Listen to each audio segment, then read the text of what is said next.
đừng có hứng nữa, đừng có mong phụ lần chàng à, đừng có thể tiền ơi.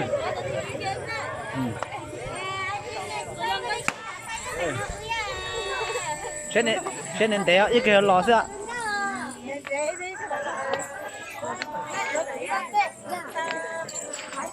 Và tả ơi, nhà tu tư rồi, thả tao đó. Chúng ta tả rồi.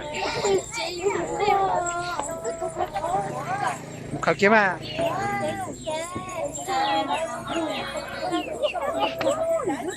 Đừng có đừng đào lắm mua này nè.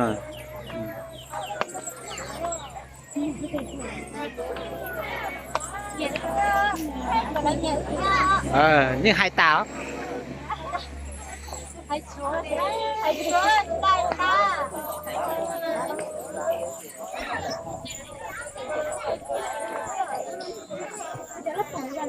Rẻ cái đó, nó nhớ trâu rộp phần trăng này.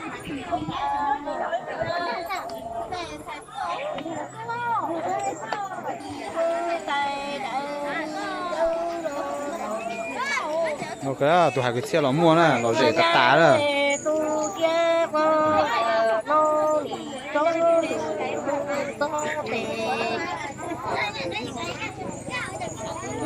Giờ cái gì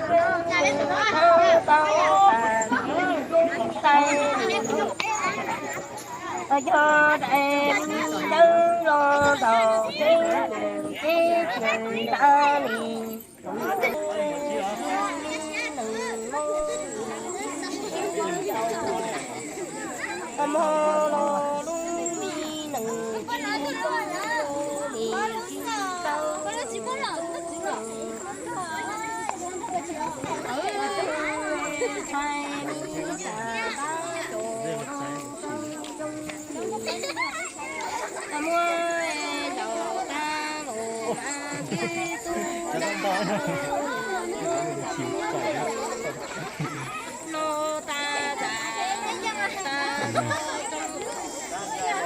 Sao cái từ cái thế này?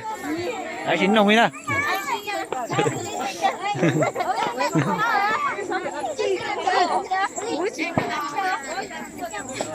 Bỏ cái chọn gì á?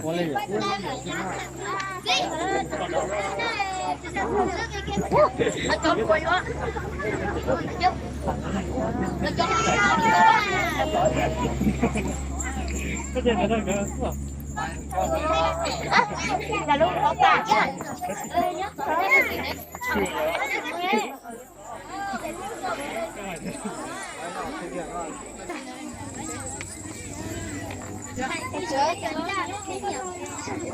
Đừng xì heo tụi nó.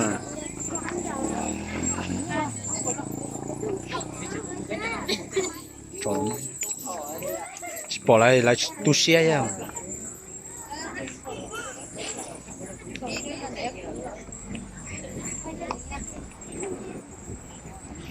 Tả nổi ơi.